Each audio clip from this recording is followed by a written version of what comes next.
And welcome back to another inspiring conversation. Today's topic is the benefits of journaling, how to start and stick with it.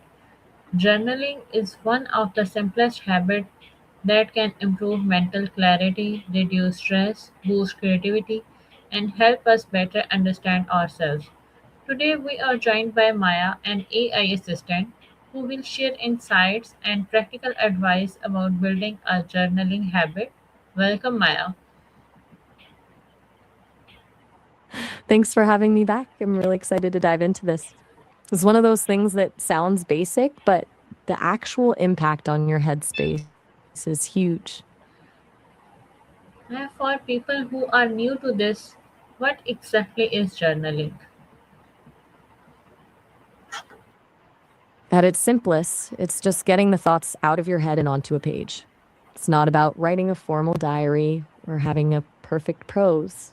It's more like a brain dump, a private space where you can be completely honest without worrying about grammar or who's reading it. Maya, why do you think journaling is so important today? Because we're constantly being flooded with information. It's between the endless scrolls and the notifications. Our brains rarely get a moment of actual silence. Journaling creates that gap. It's a way to hit pause and actually process what's happening instead of just reacting to it. What are some major benefits people can gain from journaling? One of the biggest is the mental clarity. When you write things down, you stop the loop of the same thought running over and over in your head.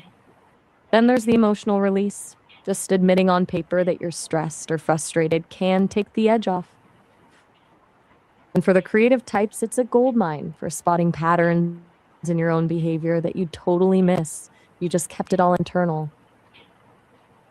Journaling can reduce stress. Absolutely. It's like a pressure valve. Once you admit the stressor on paper, it stops feeling like this huge invisible weight and starts feeling like a problem you can actually handle. Can journaling improve mental health?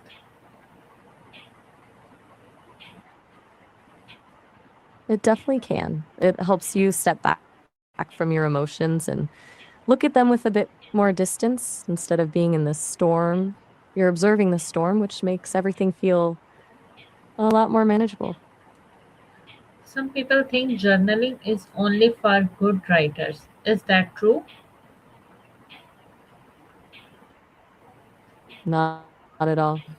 That's a huge misconception. Your journal isn't a book you're publishing, it's a tool for your brain. If you write in bullet points, doodles, or even fragmented sentences, it still works. The goal is the release, not the art. What is the best way for beginners to start journaling? The biggest mistake beginners make is trying to do too much too fast. Just keep it tiny. Start with 3 minutes a day or even just three bullet points before bed. Um, the lower the barrier to entry, the more likely you are to actually do it. What are some good topics for journaling? It really depends on what you need in the moment. If you're feeling overwhelmed, a simple brain dump of everything on your mind is great.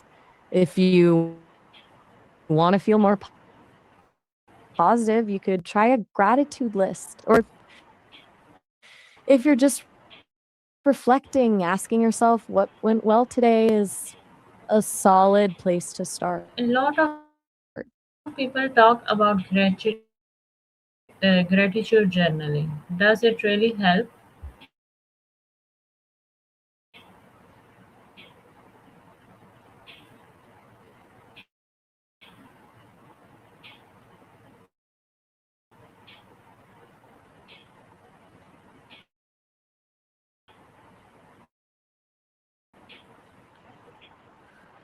It really does. It shifts your focus from what's missing to what's already there. More of them in real time. It's like upgrading your internal filter. Using a digital app. Honestly, they both have their perks. Pen and paper feel more intentional and give your brain a break from screens, which is usually the whole point. But apps are obviously faster and easier to search through later. Really just comes down to how you like to process things. Many people begin journaling but quit quickly. Why? Usually it's because they treat it like a chore instead of a tool. They set these huge goals like writing a full page every single morning, and the second they miss a day, they feel like they've failed and just give up. It becomes another item on a to-do list that's stressing them out, which is the opposite of why they started.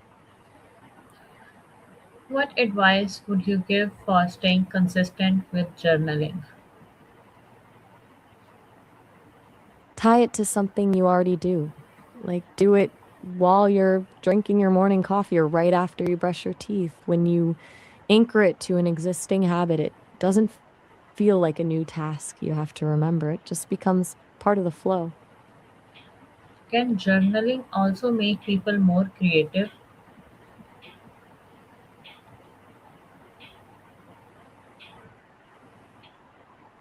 Totally.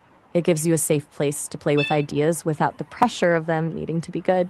When you're just scribbling and not overthinking, you often stumble onto connections and insights that wouldn't surface if you were trying to be creative on purpose. Can journaling help people achieve their goals?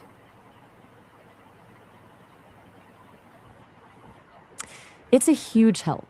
It turns vague wishes into concrete plans. When you write a goal down, it's no longer just a floating idea in your head, it's a commitment.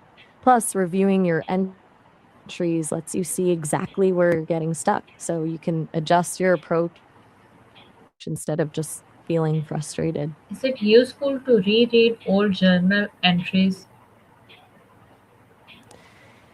It can be a wild experience. It's like having a conversation with a past version of yourself.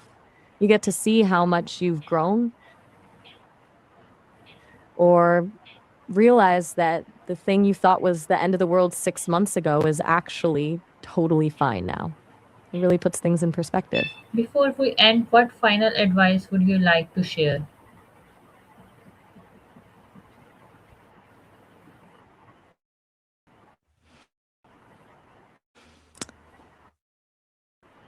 Just remember that your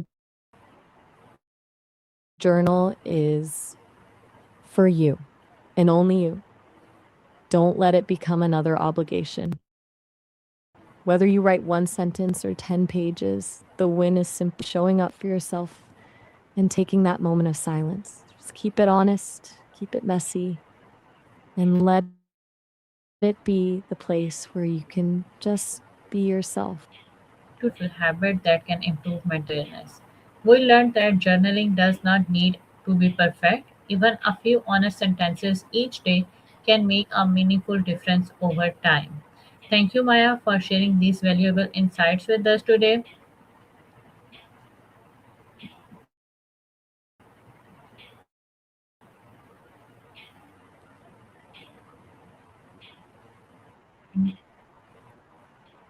It was my pleasure. I really enjoyed this one.